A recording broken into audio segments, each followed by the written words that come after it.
The path of the righteous man is beset on all sides by the inequities of the selfish and the tyranny of evil men.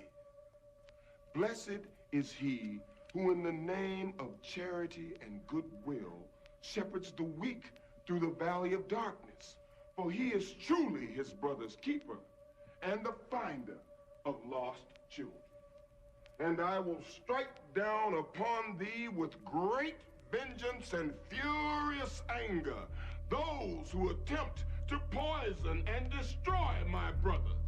And you will know my name is the Lord.